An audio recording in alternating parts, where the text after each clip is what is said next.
Sejam bem-vindos, meus queridos, sejam bem-vindos. Vamos começar mais uma live nossa naquele projeto da editora, né, que apresenta o livro a partir dos autores dos livros, né, que é o Estude com o Autor. E vamos hoje para a nossa segunda live sobre essa temática. E na temática de hoje é o capítulo 3 do meu livro, que é Gigantesca. E vamos ver como é que a gente vai fazer essa dinâmica aqui. Lembrando, para quem não tem o livro ou nunca viu, só para ir mostrando, né, a capa nova, sempre importante isso. Essa aqui é a 6ª edição, que vocês estão mais familiarizados com ela, 6ª edição. E a edição nova, a 7ª edição, com 150 páginas a mais. Perceba as duas, há uma inversão, né, da ordem das cores e uma tonalidade mais azulada da 7ª edição. Então, é essa que nós iremos trabalhar na live de hoje. Novamente, na primeira live, na semana passada, fizemos a apresentação do capítulo 1 e 2. E hoje começamos a moer a brincadeira ao trabalhar o capítulo 3 do livro Diálogos sobre o CPC. E aí, antes de começar a live, deixa eu dar aquele boa noite geral.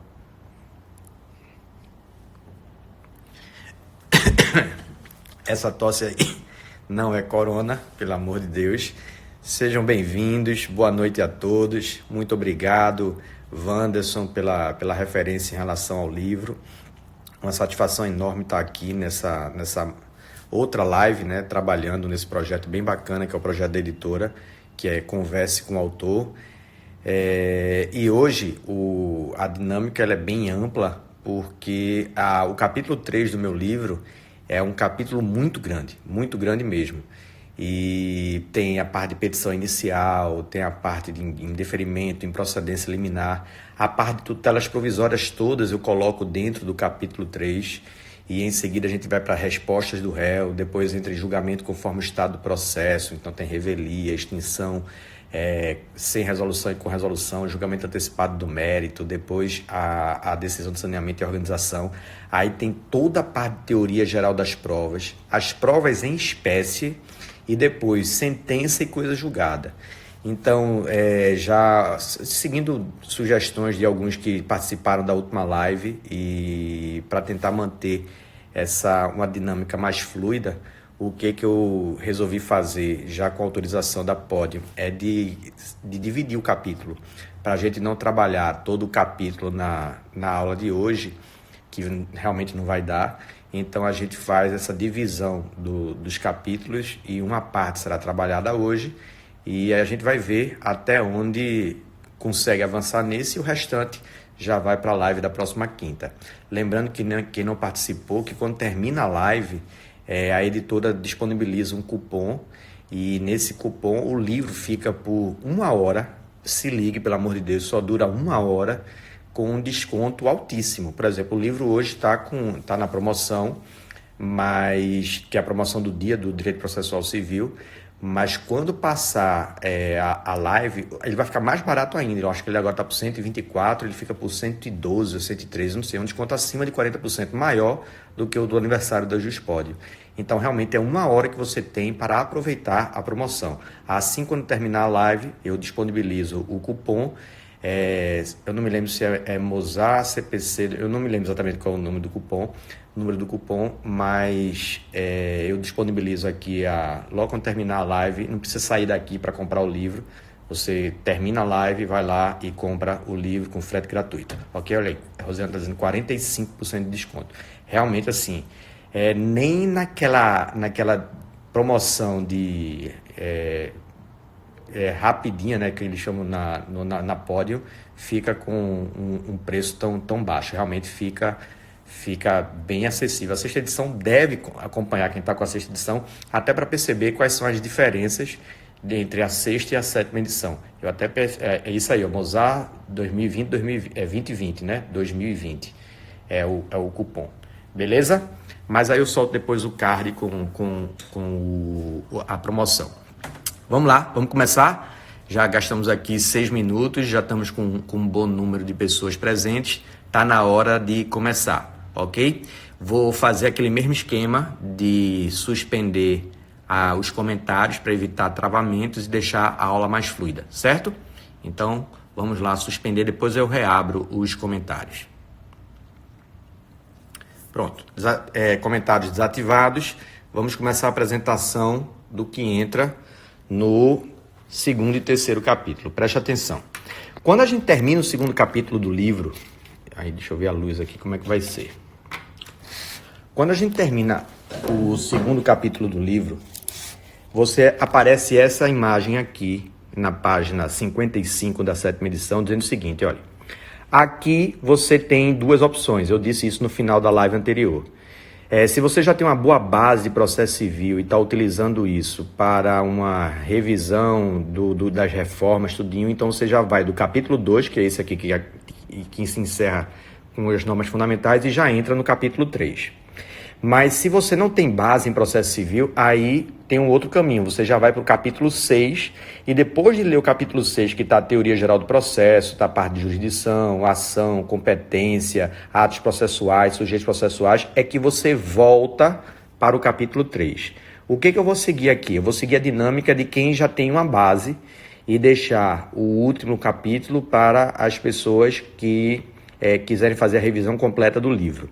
Então agora a gente vai para o capítulo 3 e esse capítulo 3 já entra, veja, no procedimento comum, ou seja, eu já entro para trabalhar a petição inicial. Eu faço uma rápida apresentação num fluxograma bem simplificado do que seria o procedimento comum. Então ele começa com a petição inicial, a gente passa por aquela audiência de tentativa de autocomposição, que é a regra.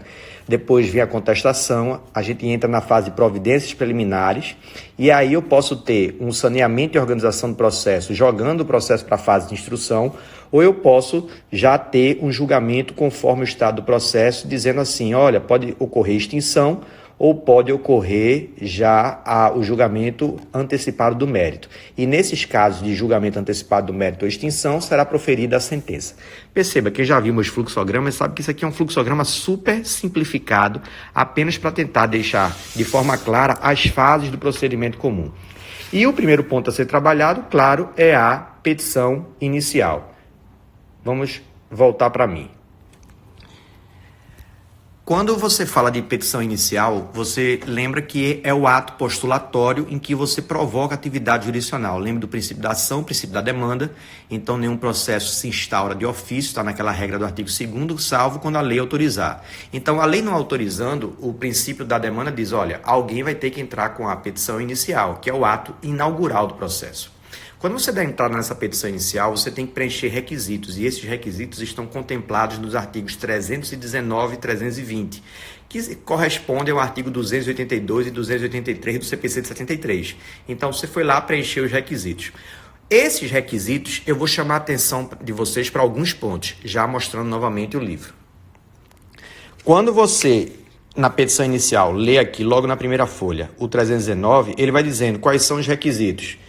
O juízo em que é dirigida, e aí tem aquela discussão se você deve endereçar ao juiz, né, ou ao juízo, né? Professor Alexandre Flecha fala bem sobre a questão do juízo. Professor Rodrigo da Cunha diz que não, que é um ato de comunicação, então continua sendo ao juiz. Não vamos entrar nessa polêmica. Depois você tem que fazer a qualificação das partes, atribui a narrativa da causa de pedir, que são os fatos e fundamentos, e depois formula o pedido e suas especificações, aplica o valor da causa e diz se vai ter ou não interesse na audiência de autocomposição. Quando você faz essa narrativa aqui, a primeira coisa que eu preciso que você lembre está relacionada à aula passada, que é aquele modelo cooperativo narrado no artigo 319, parágrafo 1º. Todos vocês já conhecem a dinâmica do modelo cooperativo, isso quer dizer que você entra com a petição inicial. Se deu entrar na sua petição inicial e de repente você não tinha dados do réu, por exemplo, você não tinha o endereço eletrônico do réu, você não tinha o CPF, o CNPJ do réu, você pode requerer que o juiz disponibilize esses dados, ou seja, ele procure esses dados. E lembre que o juiz ele tem acesso aos bancos públicos, os bancos de dados públicos. E esses bancos de dados públicos, ele vai ter acesso às empresas concessionárias de telefonia, então pode ser que o cara não tenha o dado no Google, mas na empresa de telefonia apareça lá o endereço do réu. Então você pode pedir ao juiz que consulte esses dados públicos e complemente essa falta de informações que apareceu na sua petição inicial. Acho isso perfeitamente correto dentro desse modelo cooperativo proposto pelo CPC de 2015. Então, primeira coisa, lembre, modelo cooperativo, se eu não tiver essas informações, você quando estiver fazendo sua petição inicial, você pode pedir para que o juiz diligencie sobre isso. Obviamente, ele só vai fazer essas diligências nos dados públicos, se não tiver nos dados públicos, aí a gente entra na segunda questão, que vai estar muito relacionada mais na frente com a dinâmica dos atos processuais. Qual é a necessidade na petição inicial de eu ter o CPF ou o CNPJ do réu? Qual é a necessidade na petição inicial de eu ter o e-mail do réu? Veja, se o réu for uma grande empresa, eu não preciso ter um e-mail, até porque as grandes empresas públicas e privadas, elas têm a obrigação de manter cadastro atualizado em autos eletrônicos. Artigo 246, parágrafo 1º. Então, se eu quero promover uma ação contra a Vivo e eu não tenho o endereço eletrônico da Vivo, não tem problema. A Vivo, como é uma grande empresa, ela tem a obrigação de manter cadastro em autos eletrônicos. Isso quer dizer que quando eu solicitar ao juiz a consulta aos dados públicos, o juiz vai encontrar os dados da grande empresa. Agora, aquela pequena empresa que não tem essa obrigatoriedade e a pessoa... Retomamos. Deixa eu só abrir aqui o aplicativo, só para... Vocês pararam de me ouvir onde? Reabrir aqui os comentários, só para vocês falarem novamente.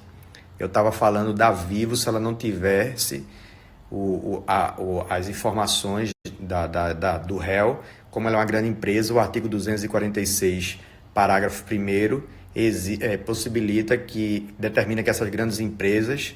Pronto, beleza, ok. Já tá, então me ouviram até onde eu queria. Ok, vou desativar de novo, beleza?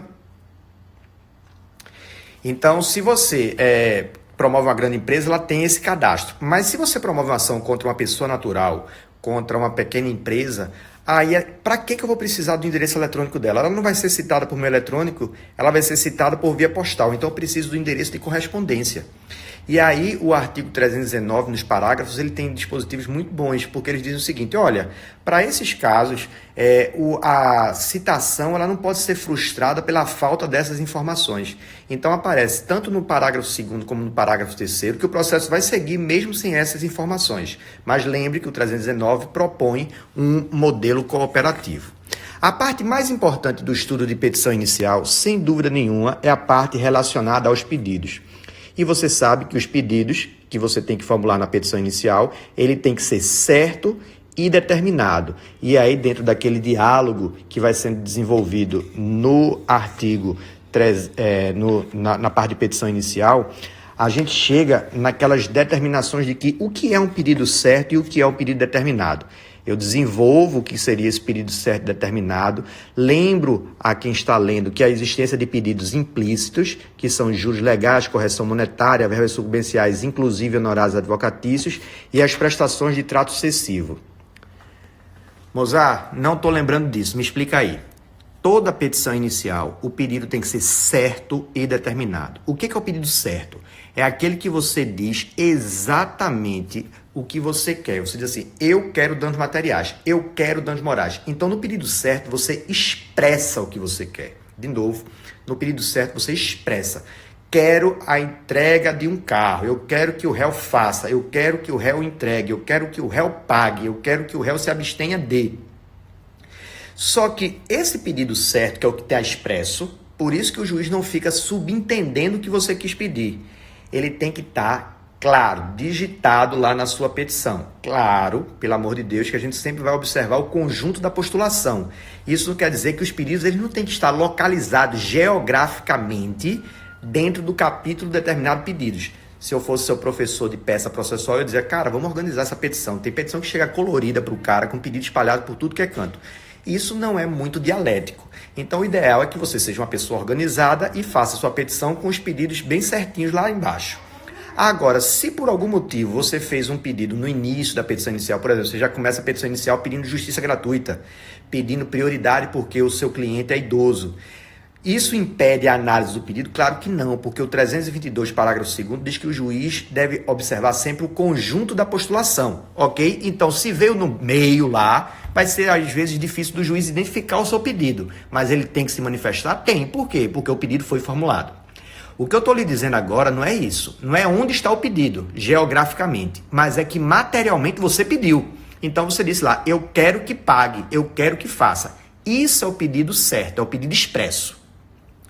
E existem 4 pedidos que, se não estiverem expressos, ainda assim se considera pedido, porque, como diz o professor Barbosa Moreira, eles são tão óbvios que, mesmo que você não formule expressamente, é óbvio que você pediu aquilo, que são esses 4 que eu mostrei aqui dentro do livro: juros legais, correção monetária, verbas sucumbenciais, incluindo honorários advocatícios, e as prestações de trato sucessivo do artigo 323. Há também uma discussão sobre a astreinte, né? Mas isso a gente deixa mais para frente para falar sobre isso. Eu até cito na parte inicial do livro. O que você tem que lembrar é que não basta o pedido ser certo, ele tem que ser determinado. Então, na determinação, eu especifico exatamente o que eu quero. Ou seja, o pedido não pode ser genérico. Eu quero danos materiais, está certo. Mas eu tenho que dizer o valor do dano moral.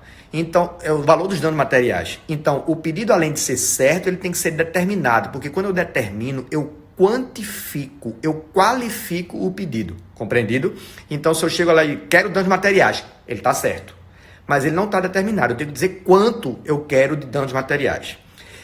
Excepcionalmente, se admite a formulação de pedido genérico, artigo 324, parágrafo 1º, mas são exceções. A regra é que o pedido seja certo e determinado.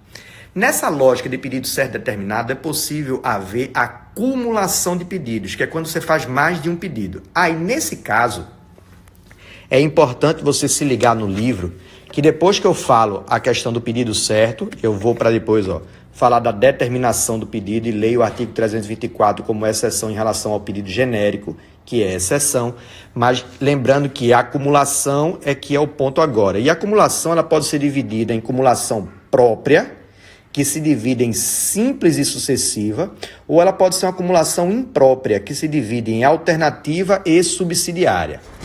Essas acumulações, eu faço uma tabela no final, e olha aqui a divisão, acumulação de pedidos, ela pode ser própria ou imprópria, ela pode ser simples e sucessiva, que são subdivisões de própria, ou alternativa e subsidiária, que são divisões de imprópria.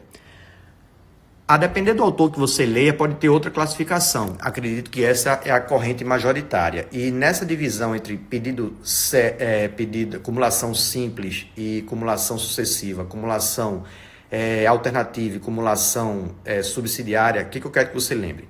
Na acumulação própria, você pede tudo. Acumulação própria, eu quero todos os pedidos.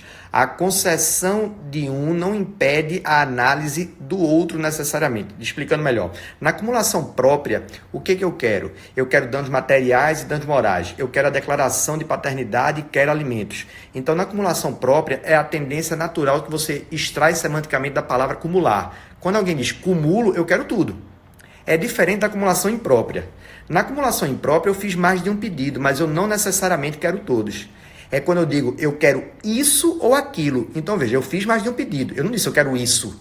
Eu disse, é isso ou aquilo. Na hora que eu faço o pedido alternativo, eu estou dizendo que eu estou fazendo mais de um pedido, mas que eu não quero todos. Então, isso não é uma acumulação própria, isso é uma acumulação imprópria. A imprópria pode ser alternativa, quando você não gera preferência, ou ela pode ser subsidiária, quando você diz, eu quero a desocupação do imóvel. É o meu primeiro pedido, é o pedido principal. Mas, caso não seja possível entregar o principal, eu aceito o subsidiário. Quer dizer, se não for possível o despejo e a retomada do imóvel, eu quero que faça o reajuste do aluguel. Então, eu gerei mais de um pedido. Mas, veja, eu não quero os dois. Porque até a concessão do despejo impede o reajuste do aluguel. Compreendeu a lógica? Agora, na acumulação simples, na acumulação própria, ela se divide em simples e sucessiva. Veja de novo. Acumulação, ela pode ser de pedidos própria e imprópria, simples ou sucessiva. Na acumulação própria, eu disse que eu quero tudo. Na simples, eu digo assim, eu quero danos materiais e morais. Perceba que a análise de um independe da concessão do outro. Eu posso muito bem dar os materiais sem ter dados morais. Eu posso muito bem dar os morais sem ter dados materiais. É diferente da acumulação própria sucessiva. Na sucessiva, eu quero tudo, porque é própria. Mas a análise do segundo pedido depende do deferimento do anterior. Como assim? Veja, eu quero que seja reconhecida a paternidade e após isso sejam fixados alimentos definitivos. O juiz não vai fixar alimentos definitivos sem antes ter reconhecido a paternidade. Numa ação rescisória, quando eu faço o pedido de juízo rescindente, eu digo, eu quero que anule a decisão. E, anulada a decisão, que o tribunal profira novo julgamento. O tribunal não pode proferir novo julgamento sem antes ter rescindido a coisa julgada anterior. Então, perceba que no caso da acumulação própria, eu quero os dois. Mas, quando a acumulação própria é sucessiva, para chegar ao segundo pedido, eu dependo de ter antes ter reconhecido o primeiro. Beleza? Após fazer essa explicação, eu entro na questão relativa à atribuição de valor da causa, explico o artigo 292, falo da questão de cumulação de pedidos de ritos distintos, e esse ponto é trabalhado novamente em atipicidade, e termino o ponto de petição inicial lembrando a você dessas tabelinhas. Então, todas as vezes que termino um tópico muito importante do livro, eu faço uma tabela, e nessa tabela eu vou lembrando a você, olha, artigo 319, inciso 1, aí qual é o requisito e as considerações sobre cada um dos pontos relativos ao artigo 319, ok? As tabelinhas. Depois de dada entrada na petição inicial, o que pode acontecer? Sua petição inicial vir com defeitos. Aí eu explico a parte de saneamento, que você sabe, e se não houver o saneamento, a gente chega no indeferimento da petição inicial. Nesse indeferimento da petição inicial, após explicar o conteúdo, a gente chega nesse gráfico, que eu quero trabalhar com você. Presta atenção como é dinâmico. Dei entrada na petição inicial, ok? Se você sabe que se você der entrada nessa petição inicial, ela passa pela distribuição, se houver vícios, o juiz não indefere de imediato. O que esse juiz faz? O juiz, percebendo a existência de vícios, ele dá aquele famoso despacho para que o autor emende ou complete a petição inicial. Aqui eu vou ter dois caminhos a seguir. Se o autor emenda a inicial, vamos embora. Citação do réu, audiência de conciliação. Agora, se aqui, ao determinar no despacho de saneamento, o autor não emenda ou não complementa, o que vai acontecer aqui? Já que o autor não emendou ou não complementou, sentença de extinção do feito sem resolução de mérito, artigo 330. Lembre que se for proferida uma sentença, contra a sentença o recurso cabível é apelação. Então imagine que o juiz exigiu na sua petição inicial um requisito que não constava lá no artigo 319, 320. O juiz exigiu mais do que o legislador havia exigido da parte. Aí você diz que essa exigência foi equivocada. O que você vai fazer? Apela. Quando você apela, o artigo 331 permite que no prazo de 5 dias o juiz se retrate, é o famoso efeito regressivo. Se ele se retratar, o processo volta a continuar em primeiro grau, citação do réu para prosseguimento. Agora, se você apela e o juiz não se retrata, aqui tem um detalhe, principalmente para quem estuda para concurso público. O processo não vai para o tribunal direto. Antes acontecerá a citação do réu para oferecer contrarrazões e só em seguida é que o processo irá para o tribunal. Então perceba, nos casos de indeferimento da petição inicial, você preencheu lá os requisitos e aí deu entrada na petição inicial, estava tudo em ordem de despacho de cítese. Mas se você der entrada na petição inicial e ela possui defeitos, primazia do julgamento do mérito, aula passada, nada de indeferir a petição inicial. O que eu faço? Eu, ao invés de extinguir de imediato, dou aquele despacho de saneamento, emenda ou complemente, e depois de feito isso, a parte corrigiu, cite-se e vamos embora. Mas se ela não corrige, aí o juiz profere sentença, essa sentença é sem resolução de mérito, e contra esta sentença o recurso cabível é apelação. Interposta a apelação, que é interposta no juízo de primeiro grau, artigo 1010, esta apelação, como é contra uma sentença terminativa, artigo 485, parágrafo 7º, ela permite que o juiz se retrate, lembra disso? E aí, o juiz se retratando, o processo, ok, ele fez uma exigência que não deveria ter exigido, então ele manda o processo para citação do réu para continuar o feito em primeiro grau. Agora, se o juiz não se retrata nesse prazo de 5 dias, ou seja, se a apelação não gera efeito regressivo, aí, antes de mandar para o tribunal, isso é uma diferença que nós temos em relação ao artigo 296 do CPC de 73. No CPC de 73, quando era indeferimento da petição inicial e o autor apelava da sentença que o juiz a indeferia, essa apelação subia sem contraditório. Agora não, ela sobe com a relação processual angularizada. Isso quer dizer que após essa apelação, se o juiz não se retratar, haverá a citação do réu para que ele contrarrazoe a apelação e só em seguida é que esse processo vai para o tribunal. Beleza? Vamos continuar no livro. Após explicar o indeferimento da petição inicial, você chega na improcedência liminar do pedido. E aí você vai enfrentar, mesma dinâmica anterior, aquelas hipóteses de improcedência porque o pedido, a matéria não dispensa fase instrutória e pode ser resolvida de imediato, ou seja, o pedido ser rejeitado imediatamente, porque a questão dispensa fase instrutória e está baseada em súmula do STF e do STJ, acordo fixado em julgamento de recurso especial extraordinário repetitivo, IRDR ou IAC, ou súmula do Tribunal de Justiça sobre Direito Local. Além dessas 4 hipóteses, há uma quinta, que você conhece bem, que é a da prescrição e da decadência. Quem já foi meu aluno das turmas presenciais sabe que eu faço aquela brincadeira, né? Das 5 hipóteses, súmula do STF e do STJ, especial extraordinário repetitivo, IRDR e IAC, que é a sopa de letrinhas, súmula do Tribunal de Justiça sobre Direito Local, e a quinta hipótese, que é prescrição e decadência. Bom, o que eu quero lhe mostrar agora aqui, já que a gente não está fazendo uma aula, apenas uma aula completa, é apenas uma explanação a partir de pontos do livro, ou seja, eu explicando o processo civil a partir do livro. Que nessas hipóteses de improcedência liminar, eu vou seguir a mesma dinâmica de indeferimento da petição inicial. Ou seja, se eu sou juiz de primeiro grau e recebo uma petição inicial e a questão dispensa fase instrutória, e eu noto que o pedido formulado pelo autor, ele contraria uma súmula do STF ou uma súmula do STJ, o que esse cara está querendo fazer é dar murro em ponta de faca. Eu vou desenvolver esse processo, tomar o tempo dos meus servidores, gastar insumos e dinheiro da justiça para desenvolver um processo que é manifestamente improcedente? Não. Isso entra no princípio da eficiência e esse pedido tem que ser julgado improcedente de plano. Aqui eu defendo um ponto que tem divergência doutrinária. Eu lembro a vocês que muita gente fala que nessa improcedência liminar não há necessidade de ouvida do autor antes de aplicar a sentença. Ontem, inclusive, conversava com um assessor que tinha um caso parecido com isso, onde o juiz proferiu sentença de improcedência liminar sem antes ter ouvido o autor sobre a tese que ele queria aplicar. Eu sei que o STJ tem dado algumas decisões, a meu ver, em algumas delas equivocadas, em relação à mitigação da proibição da decisão surpresa. Mas quanto mais eu estudo teoria geral dos precedentes, quanto mais eu estudo sistema de precedentes, eu mais vejo a necessidade de, antes de aplicar um precedente, ouvir o autor, ou melhor dizendo, ouvir a parte sobre isso. Então, o que eu defendo aqui? Vamos voltar para o livro. Veja, agora eu já estou em outro fluxograma. Nesse fluxograma aqui, o fluxograma de improcedência liminar. Dei entrada na petição inicial, passou por distribuição, e o juiz identifica que a causa comporta improcedência liminar. Na letra de lei, presta atenção nisso. Na letra de lei não tem isso aqui, ó. Intimação do autor. Voltou? Voltou. Intimação do autor para cumprir, para se manifestar, artigo 9 e 10. Esse ponto 2 aqui, eu explico aqui, ó. Em face da proibição da decisão surpresa, o juiz deverá intimar o autor. Todas as vezes, para quem não conhece o livro, que tem um númerozinho aqui, é porque tem a explicação do que está acontecendo. A dinâmica desses fluxogramas é a minha dinâmica de sala de aula. Na sala de aula eu estou explicando cada um dos gráficos que eu desenho na hora com o aluno.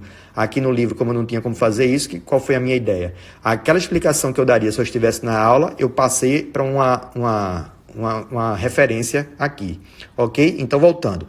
Na letra de lei não aparece isso, mas eu sou um defensor daqueles radicais de que tem que ouvir o autor antes de aplicar em procedência liminar. Ouvir o autor. Na hora que eu ouço o autor, Mozart, o que o autor vai falar? O autor vai demonstrar que há distinção ou superação. Senhores, a gente vai estudar isso lá na frente, sistema de precedente, mas, minha gente, a gente ainda não entende o que é um sistema de precedente. A gente ainda não compreende o que é ratio decidendi. A gente não compreende o que são motivos determinantes. E muitas vezes as súmulas do STF e do STJ, por exemplo, são balaios de gato. A junção de vários julgados com um enunciado que nem sempre traz realmente a ratio decidendi.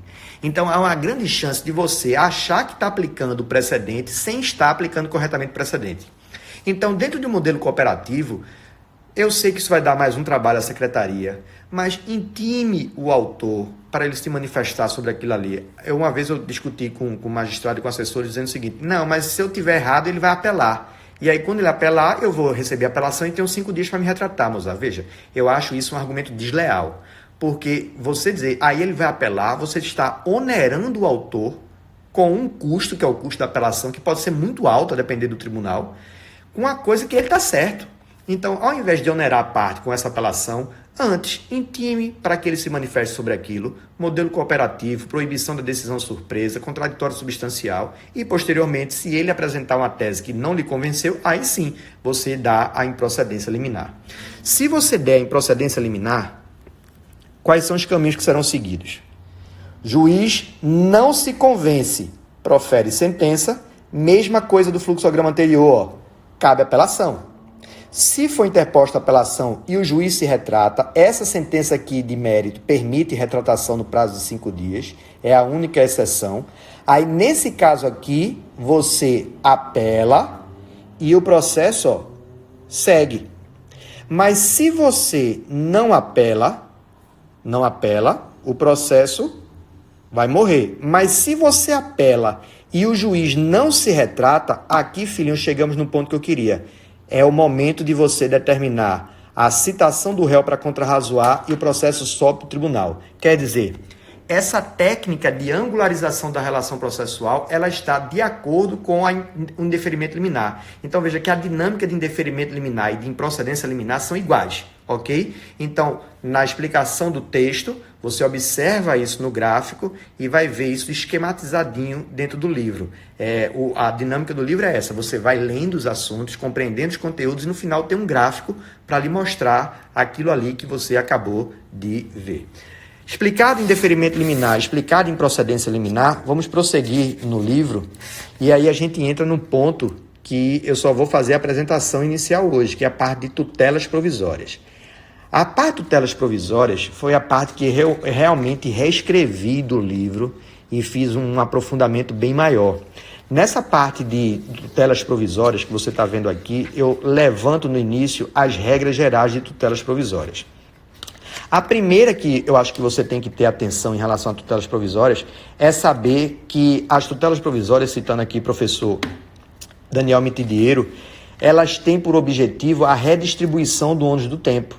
Então, a função das tutelas provisórias é todas as vezes que eu entro com a petição inicial e imagine que você está certo, você vai passar 3 anos, 4 anos para receber essa tutela efetivada. É injusto com o autor. Imagine que você fez uma viagem e a empresa aérea perdeu sua bagagem. Pô, você tem direito a ser indenizado. Você vai esperar 3 anos para receber esse dinheiro. É uma injustiça com você. Então, se de repente já tem uma tutela, por exemplo, um precedente a seu favor, que gere uma possibilidade de tutela de evidência, ou então há uma situação de urgência, qual é a dinâmica da distribuição do tempo?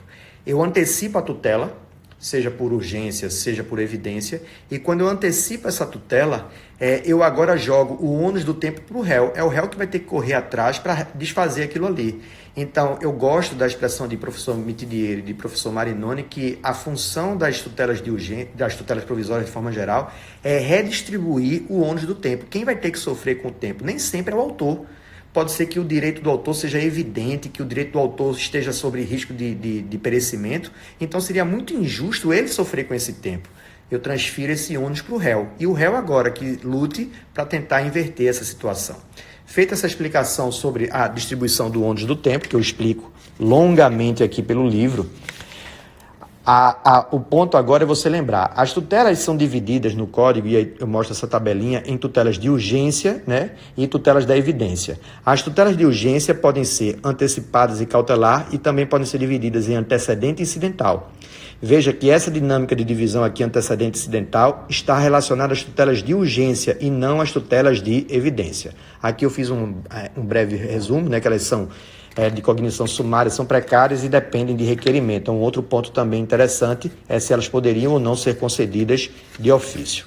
Após fazer essa explicação, eu faço uma teoria geral das tutelas de urgência, explico as regras da probabilidade do direito e do perigo de dano, e aí a gente entra na polêmica maior, que é a tutela antecipada requerida em caráter antecedente. E essa tutela antecipada requerida em caráter antecedente, ela é aquela tutela que pode gerar a famosa estabilização. Filhinho, inclusive eu fiz uma live essa semana sobre tutelas provisórias na segunda-feira com um querido amigo, professor Luiz Vale, e foi só sobre tutelas provisórias, pontos polêmicos de tutelas provisórias. E no livro eu uso 4 exemplos para explicar a parte de tutelas provisórias. Quais seriam os exemplos de tutelas requeridas em caráter antecedente? O primeiro exemplo eu uso aquela tragédia de Brumadinho. Um segundo exemplo é você foi negativado na Serasa. Um terceiro exemplo é um servidor ou um funcionário que foi demitido e quer ser reintegrado. E o quarto exemplo é contra um plano de saúde e você precisa fazer uma cirurgia. Veja, no caso de Brumadinho, quando aconteceu aquela tragédia, simplificando o que está aqui no livro, até para que depois você leia com calma, quando as pessoas foram soterradas, se queria ter acesso aos telefones que poderiam estar plugados dentro daquela estação rádio base para que fizesse a geolocalização das pessoas soterradas.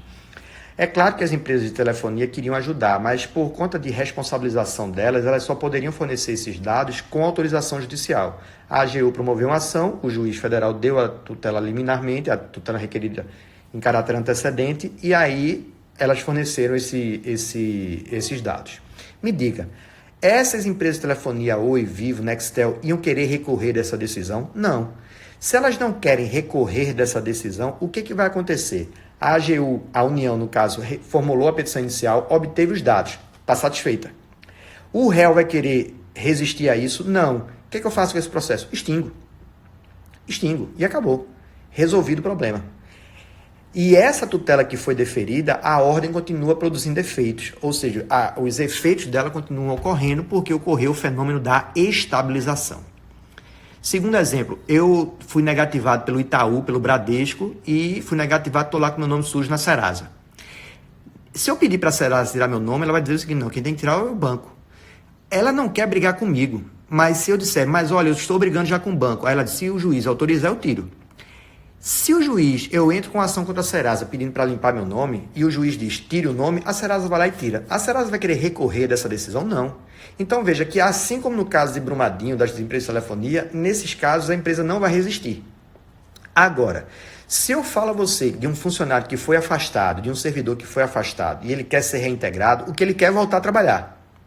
Pode ser que eu, patrão, chefe, não queira recebê-lo de volta, e bato o pé dizendo você não volta. Então, uma vez proposta uma ação pedindo a reintegração desse servidor, a reintegração desse funcionário, eu posso querer resistir. Mesmo exemplo, eu entro contra um plano de saúde. Pode ser que o plano de saúde diga, não, você não tem cobertura realmente sobre isso, o contrato é válido, que você tinha ciência de tudo, que você está inadimplente e não vou conceder o tratamento. Então, veja que nesses exemplos finais, eu dei 4 exemplos, os 2 primeiros dificilmente o réu resistirá, mas nesses 2 finais provavelmente o réu resistirá. Nessas hipóteses em que haverá resistência, eu posso ter a não estabilização. E aí eu vou para o fluxograma. Vamos lá. Nessa parte aqui do livro, eu vou explicando tutela antecipada requerida em caráter antecedente. Primeiro exemplo, segundo exemplo, terceiro exemplo. E aí eu explico o que seria a estabilização da tutela, que é no caso lá, por exemplo, do plano de saúde que não resistiu, do servidor que foi reintegrado. Eu faço essa explicação longa sobre a estabilização da tutela. Termino o ponto de estabilização de tutela mostrando essa tabela aqui, confrontando estabilização de tutela e coisa julgada. E depois entro na dinâmica da tutela antecipada requerida em caráter antecedente, que é o que me interessa nesse momento. E aí eu vou desenvolvendo cada uma das hipóteses, primeira hipótese, segunda hipótese, e eu vou desenvolvendo, mostrando precedentes do STJ e do STF, todas as decisões que nós já temos sobre isso. Perceba aqui as decisões da terceira turma e da quarta turma, eu vou explicar isso, da primeira turma e da terceira turma, até chegar no final, nisso aqui, que é o gráfico. De novo, mostrando a você os esquemas que estão dentro do livro. Dei entrada na petição inicial, ok? Dei entrada nessa petição inicial, foi distribuída. Essa petição inicial aqui é a petição inicial simplificada porque eu estou pedindo uma tutela antecipada requerida em caráter antecedente, aquela do 303. Na hora que eu dou entrada nesta petição inicial aqui, ela passa por distribuição, o juiz vai ter que decidir se dá ou não dá. Lembre, Brumadinho, concedo ou não concedo a ordem. Lembre lá, reintegra ou não reintegra o servidor, concedo ou não concedo o tratamento cirúrgico. Se o juiz indefere a liminar, artigo 303, parágrafo 6º, prazo de 5 dias que você tem para emendar, se você não emenda, ele extingue o processo. O que eu quero lhe mostrar aqui, até porque a live é uma questão mais dinâmica, é se o juiz deferir a liminar, o réu vai ter que dizer se aceita ou não aceita a estabilização. Pela letra de lei, o réu, para não ocorrer a estabilização, ele tem que recorrer dessa decisão aqui. Ele tem que interpor recurso contra essa decisão. O recurso contra essa decisão, é claro, é o agravo de instrumento, porque é uma decisão sendo dada por um juiz de primeiro grau, nesse meu exemplo. Então, se o réu, pela letra de lei, não quer que essa decisão que determinou que ele forneça as informações, que ele retire o nome, que ele reintegre o servidor ou que ele faça a cirurgia, estabilize, ele deverá recorrer. Mas veja que eu não botei aqui recorre. Eu botei réu não impugna ou réu impugna. E por que eu faço essa diferença aqui? Porque hoje em dia, e eu aponto isso no livro, nós temos atualmente uma divergência dentro do STJ. Para a primeira turma do STJ, e foi aquele julgado que eu passei antes, a primeira turma do STJ entendeu que a lei diz recurso. Então, se você não quiser que estabilize, o réu tem que agravar. Se o réu contestar, ao invés de agravar, essa contestação não terá a mesma validade do recurso e o processo vai ser extinto com estabilização. Agora, para a terceira turma, eles dizem que, nesse caso, será aceita qualquer tipo de resistência. Então, se o réu não quer a estabilização, ele poderá, por exemplo, contestar apenas aquele pedido simplificado. Lembrando que ele vai ter uma nova oportunidade de contestação mais na frente, quando houver o aditamento da primeira petição. Então, perceba que hoje em dia, eu aponto isso no livro, nós temos atualmente uma divergência sobre a estabilização da tutela. Para a primeira turma, só não estabiliza se o réu recorrer. Para a terceira turma, qualquer tipo de manifestação do réu suficiente para demonstrar claramente que ele não aceita a estabilização já seria suficiente para não estabilizar. E eu faço essa opção aqui de colocar não impugna ou impugna para lembrar você sobre essa divergência aqui, ok? Lembrando aqui ó, que eu falo, terceira sessão e aponto a discussão aqui. Bom, se houver resistência, não haverá estabilização, abre aquele prazo, aí eu faço uma explicação por que esse prazo está diferido aqui em 15 dias, e se o autor adita ou não adita, haverá extinção ou prosseguimento do feito.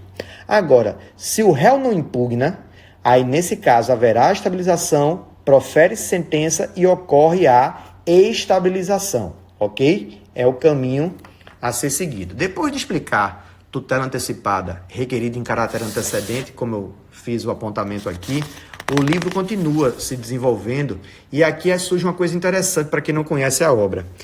Tem QR Codes, olha. Você observando ao longo do livro, aparecem esses QR Codes. Nesses QR Codes, você direciona seu celular para essa imagem e quando você direciona o seu celular para essa imagem, você é redirecionado para um vídeo onde eu explico, dou uma aula como eu estou explicando aqui. São vídeos normalmente de 30 minutos, onde eu faço a explicação sobre o ponto difícil que acabou de ser abordado, ok? Bom, depois dessa explicação aqui, a gente vai para a tutela antecipada requerida em caráter tutela antecipada incidental. Eu continuo o desenvolvimento, faço uma explicação da diferença entre tutela antecipada requerida em caráter antecedente e a tutela antecipada incidental. Vou para a tutela cautelar antecedente, não vai dar tempo de desenvolvê-la aqui. Aponto os principais pontos sobre tutela antecipada tutela cautelar antecedente, explico a questão dos prazos para promover o pedido principal e entro na tutela final, que é a tutela da evidência. Lembrando, para quem não teve ainda a oportunidade de estudar as tutelas provisórias, a tutela da evidência é aquela em que, mesmo não existindo perigo de dano ou risco ao resultado útil do processo, O direito da parte, ele já tem prova documental robusta que confirma faticamente aquilo que ele alega, e existe a evidência do direito demonstrada ou por um contrato rei persecutório de depósito, ou por um precedente obrigatório, ou pelo comportamento do réu, que não trouxe provas que gere dúvida razoável, que é o 311, inciso 4, ou porque ele está protelando o processo, procrastinando, que é o 311, inciso 1. Mas o que me interessa agora aqui é o 311.2, que são as tutelas da evidência concedidas com base em precedente obrigatório. E aí eu desenvolvo no livro um argumento que as hipóteses contempladas no 311, inciso 2, estão lá apenas dizendo o seguinte: olha, com base em súmula vinculante do Supremo ou com base em julgamento de RDR ou IAC. Desculpe, ou com base em julgamento repetitivo, que é RESP-RE repetitivo e o IRDR. Ele não prevê, por exemplo, o IAC. Aí eu trago os enunciados do CJF sobre isso. Uma outra coisa importante para você ver, ó. O livro, ele vem, além das citações doutrinárias, ele é cheio dos enunciados, ó, do FPPC, do CJF, porque para quem estuda para concurso, e talvez isso tenha sido um dos motivos determinantes do livro ter caído no gosto de concurseiro, ele traz esses enunciados que têm sido cobrados com frequência em prova. E aí eu vou desenvolvendo as hipóteses do 311. Mas veja que hoje em dia nós já temos muitos julgados, e foi o principal mote em relação à mudança da sexta edição, dessa daqui, para a sétima edição, são as jurisprudências.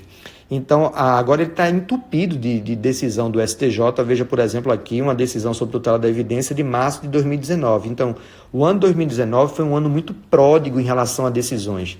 E isso fez com que a gente tivesse um material muito grande de precedentes para ser colocado dentro do livro, e fez com que ele ganhasse essa quantidade gigantesca de páginas. No mesmo esquema do ponto anterior, quando eu termino a parte de tutelas provisórias, vem a tabelinha, né? Aí nessa parte de tutelas provisórias, essa tabela aqui divide, ó, as tutelas provisórias em tutela antecedente incidental, as tutelas da evidência, e eu vou tentando mostrar aqui os requisitos para a concessão delas.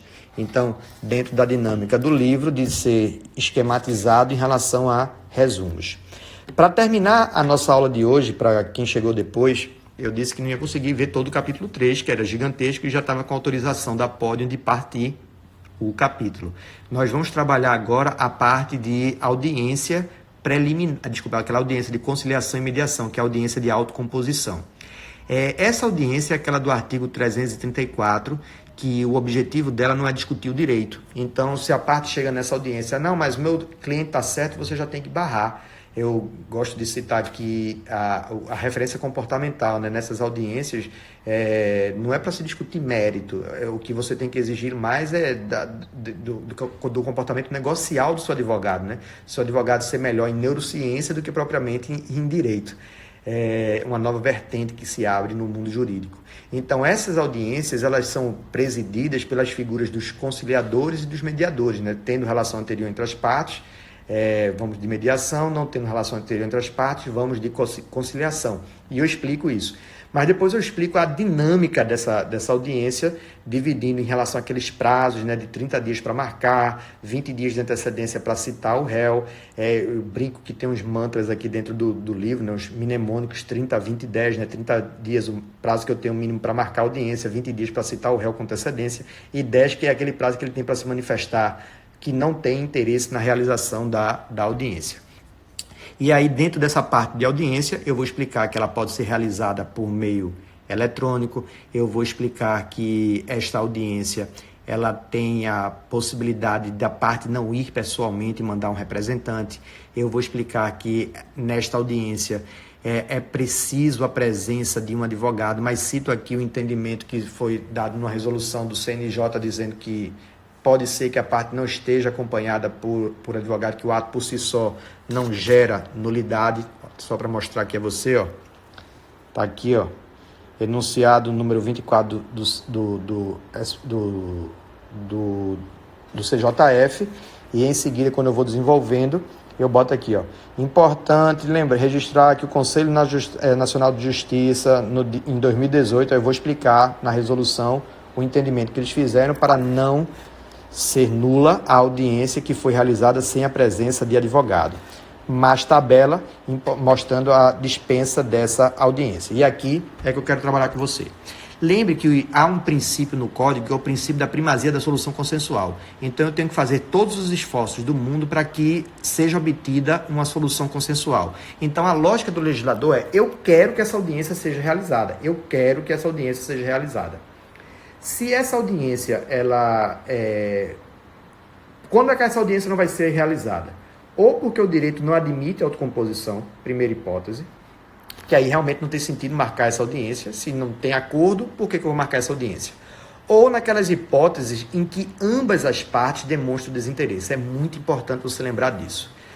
Não é o autor só não ter interesse. Se o autor não tiver interesse, mas o réu tem, a premissa do legislador é: se um quer, pode ser que a gente ainda obtenha um acordo sensibilizando a parte contrária.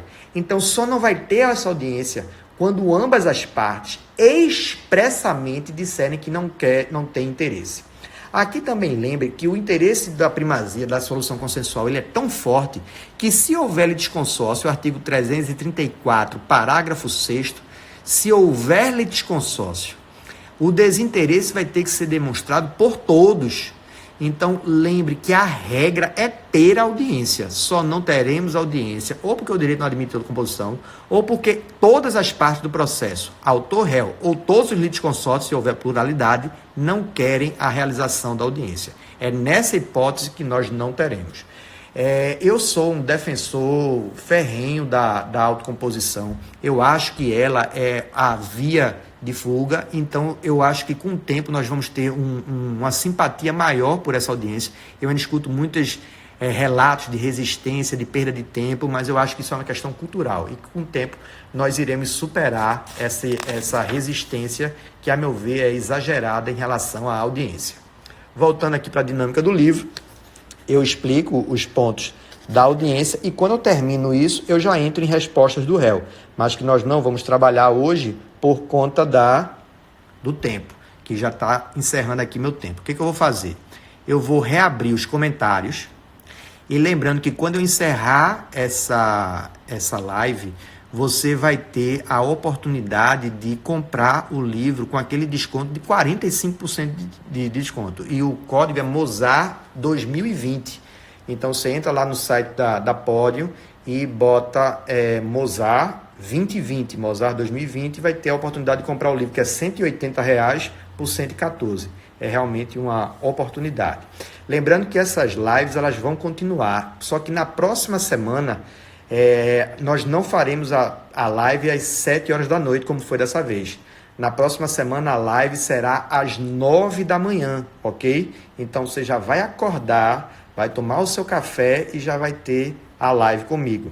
Lembrando que eu vou deixar essa live depois disponível aqui nos stories por 24 horas, que é o tempo que você vai ter para assistir, quem não pôde assistir ao vivo. Mas o código promocional Mozart 2020, que dá esse desconto, que fica aí o livro por R$ 116,94, ele só dura 1 hora. Então, quem realmente quiser comprar o livro ou dar esse livro de presente, é a oportunidade que você vai ter de comprar o livro realmente em conta. Em época de quarentena, a gente está economizando dinheiro de tudo que é jeito, né? Então, é a melhor oportunidade que você vai ter para dar uma redução aí nos seus gastos. A live é na próxima quinta-feira, só que ao invés de ser neste horário, das 7 horas da noite, como foi a live 1 e 2, será mais cedo, ok? O e-mail, eu recebi na aula passada perguntas que eu não consegui responder, e de novo, aqui eu não cumpri a regra da Podium de responder perguntas durante a live. Mas, porque na verdade a dinâmica é você mandar para o e-mail, aquele e-mail que eu disponibilizei na aula passada, da editora Juspodium, e aí ele seleciona e me manda as perguntas. Uma das perguntas que teve na aula passada, que eu quero responder aqui, foi relacionada ao preparo nos juizados especiais, porque eu expliquei na aula passada a dinâmica dos juizados, a dinâmica do preparo, e aí fui questionado por que aqui em Pernambuco os juizados não estavam permitindo a complementação. É porque existem regras específicas nos juizados e há uma resistência. Apesar de ter enunciado o CJF dizendo que o 1007 se aplica à dinâmica dos juizados, a possibilidade de pagar em dobro caso não haja efetuado pagamento, se entende, os colégios recursais e principalmente o FONAGE, que aquela regra do 2007 não se aplica no âmbito dos juizados. Então aquela regra de dobra não deve ser aplicada. Tem um ou outro juizado que entrega, mas normalmente não aceita. Ok? É aquelas dinâmicas de que juizado é um mundo à parte. Deixa eu tentar responder algumas perguntas aqui nesse tempinho final. Me perguntaram aqui, se o autor manifesta que não quer audiência e o réu apresenta contestação, não implica uma renúncia à audiência? Sim, veja, se o réu demonstra já resistência, lembrando que essa resistência, na verdade, o réu só deveria apresentar a contestação posteriormente à frustração da audiência, ok? Mas se ele apresenta antes, é como se ele estivesse dizendo, olha, eu não quero ter audiência, mas isso por si só é suficiente para impedir a autocomposição? Não. O que vai acontecer a lógica do legislador foi, eu não quero que o réu apresente essa contestação antes. Por quê? Porque quando a pessoa apresenta a contestação antes, ela chega nessa audiência armada, ela já chega para a briga. E isso diminui as chances de autocomposição. Ela já chega com o direito dela bem mastigado na cabeça. Por isso que ele fez esse marco temporal. O seu prazo de contestação só abre depois. Mas o fato é que, formalmente, se ele apresentar a contestação antes e já disser quero briga, isso por si só impedirá a audiência? Penso que não, porque o Código é claro no artigo 334, parágrafo 4º, inciso 2. Para não ter audiência, ambas as partes têm que demonstrar expressamente. Se o autor ficou calado, não falou nada, vai ter audiência, mesmo que o réu diga que não quer, que esperneie. Inclusive, isso é uma pergunta muito frequente em prova de concurso, viu? O autor já demonstrou que tem interesse e o réu não quer comparecer à audiência. Vai ter que ter audiência. E se não for, aí lembra do parágrafo 8º, vai levar aquela multa por ato atentatório à dignidade da justiça, que é uma multa diferente, que vai até 2%, de 2% sobre o valor, né? Conforme o artigo 334, parágrafo 8º. Deixa eu ler outra pergunta aqui, ainda tem 1 minuto. O desinteresse na audiência de conciliação é possível nos juizados especiais? Lembrando que a dinâmica do 334 não se aplica aos juizados. Tem outro enunciado do FONAGE sobre isso. Então, a dinâmica é diferente, até porque os prazos dos juizados são diferentes. Muito obrigado também por vocês estarem aqui. A maioria é agradecimento. Não vou conseguir ler tudo, só falta agora 1 minuto para terminar a nossa live. Senhores, muito obrigado. Quem perguntou aí do ATF, o curso do ATF, inclusive, que é o curso sobre o CPC, isso aí foi uma questão minha mesmo. Eu pedi para que baixasse o valor por conta do pessoal da quarentena. E esse curso é um curso de R$ 548 e eu assumi retirado da minha parte para que o curso ficasse com 50%. E há, inclusive, uma distorção em relação a isso, né? As pessoas dizendo que... isso é uma discussão interna do curso. Mas está mais barato por conta da quarentena. Então, o curso agora, que é 548, está por 274. É aquela fase de que abdique do lucro e tente ajudar o próximo. Foi o que eu fiz lá em relação a esse curso. Tem gente que não acredita nessas coisas, mas aí eu tenho a minha consciência tranquila em relação a isso. E sim, ainda não cortei meu cabelo, e isso está nos planos, e sim, no sábado agora eu vou fazer de novo o Aimozão novamente, e quero ver só quem vai aparecer lá para encontrar o seu amor. Senhores, próxima quinta a gente se encontra de novo, ainda no capítulo 3. Beijo para todos.